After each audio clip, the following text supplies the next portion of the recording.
안녕하세요. 예, 안녕하세요. You raise me up. 아, 이거 좋은 노래 듣고 난 다음에 어려운 얘기 하게 됐습니다. 첫 번째로 하는 게 좀 긴장되네요. 이거 좀 띄워주실래요? 저는요, 한 20, 30년 대 미래가 아니고 지금 우리가 하고 있는 미래 성장 동력 육성하는데 지금 현안이 뭔지 어떻게 하면 좀 더 잘할 수 있을까 하는 말씀을 좀 드려보겠습니다. 예. 이 조선일보 일면의 톱 기사인데요. 원래 1월 13일 날 IT의 내일 한국은 안 보인다. 저 IT 하는 사람인데요. 가슴이 철렁했습니다. 저 뭐 하는 때인지 아시죠? 전 세계 그 CES 정보가전 쇼가 라스베가스에 일어나고 있을 때 그때 갔다 온 후담입니다. 우리 IT요. 우리 지난 20년간 매겨 살린 성장 동력입니다. 성장이 한 40%쯤을 담당하던 그 성장 동력 IT 어디로 가세요? 우리 IT 미래 잘해보기 위해서 미래부도 만들었는데 걱정인 것 같습니다. 또 아까 잠깐 언급이 됐지만 우리나라 수출입, 무역 수출, 수입 합쳐서 1조 달러 넘어간 거요. 2010년에 큰 잔치였습니다. 딱 5년 만에 1조 달러 작년에 못했어요.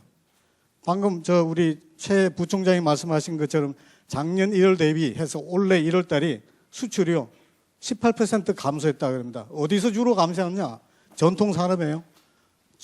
전통 제조 산업에서 저렇게 30몇 %씩 수출이 무역고가 떨어지고 있습니다. 일시적인 건가요? 그럴 수도 있습니다. 유가가 빠지고 중국 성장이 떨어지고 그게 일시적인 걸까요? 아니면 여기 보여드리는 것처럼 중국하고 한국하고의 기술 격차를 비교하면 별 차이가 없어요. 이제는 1년 정도. 5년 뒤에도 이럴까요? 5년 뒤에는 역전된 게 꽤 있겠죠.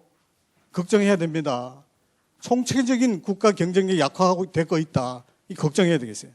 그리고 많은 사람들이요. 무결정에 빠져 있습니다. 정말 힘들어요.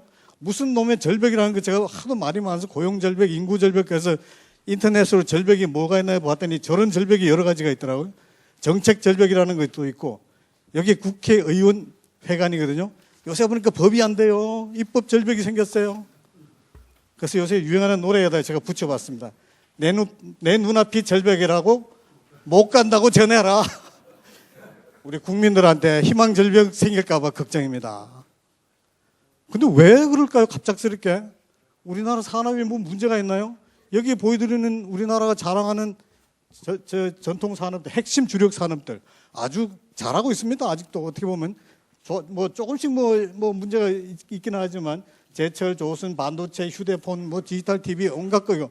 아이고 다른 나라 굉장히 부러워하죠. 우리가 무역 수지가 적자입니까? 재정이 적자입니까? 안 그래요. 근데 왜 지금 이렇게 무기력증이 빠져 있습니까? 왜 걱정들 하고 있는 거죠? 이런 주력 산업을 중심으로 해가지고 지금까지 한 10몇 년 동안에 우리가 융복합 산업으로 신성장 분야를 육성하겠다. 많은 일들 해왔습니다. 그런 거 보시겠어요? 어마어마하게 많은 게 있습니다. 이런 주력 산업을 중심으로 해서 할 수 있는 일이 무지무지하게 많고 이런 일을 잘 해왔어요. 뭐가 문제일까요? 이게 이 소위 말하는 드론 하나 가져왔습니다. 드론. 와. 예. 됐어요. 이런 우리가 지금 주력으로 하는 산업이요. 좀 오래됐습니다. 50년, 60년 됐어요. 이제 노쇠했습니다. 성숙 단계라서 성장이 더 이상 안 되는. 이게 문제고, 그거를 주축으로 해서 융복합 산업 다 만들어 봐야 경쟁력이 시원찮은 거예요. 그게 걱정인 거죠. 1월 달에 다보스 포럼에서 무슨 얘기 나왔어요? 이제 4차 산업혁명이 시작됐다.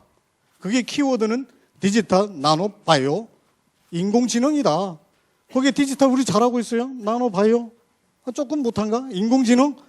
여기가 우리가 좀 못한 거 아닌가. 이런 키워드를 중심으로 새로운 패러다임이 나오는 거 보시면 이렇게 온갖 희한한 용어들이 많이 나옵니다.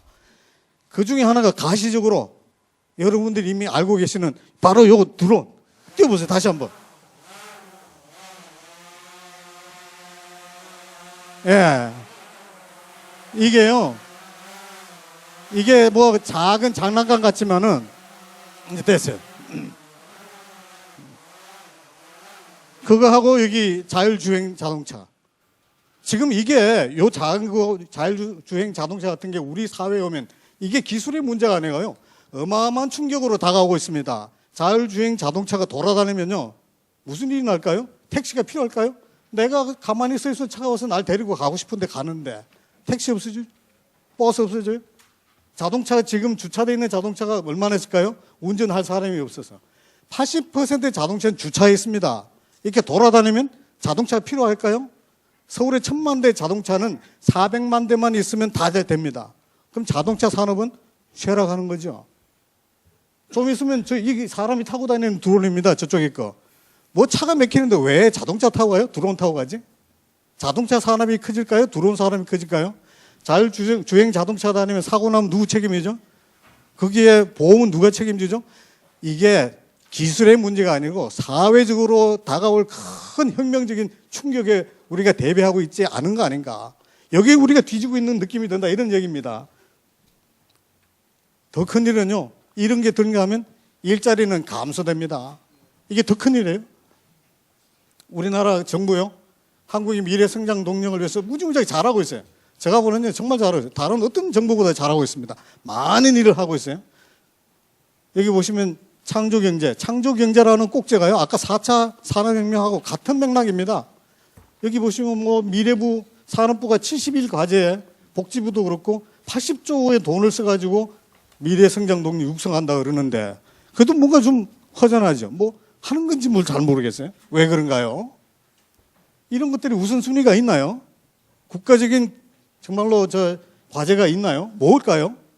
오바마 대통령이요. 한 열흘 전에 그랬습니다. 미국에서는 자율주행 자동차를 상용화하는데 40억 달러 내겠다. 하나만 얘기했어요. 온같이 우리 뭐 7, 80가지 과제 저거 얘기 안 합니다. 국가적인 과제 하나만 얘기해요. 저게 인공지능이고 뭐고 다 들어있습니다. 상용화를 한다는 건 기술 개발하고는 다릅니다. 아까처럼 온갖 종류의 사회적인 충격을 감수할 걸 각오를 해야 돼. 누가 할 수 있느냐?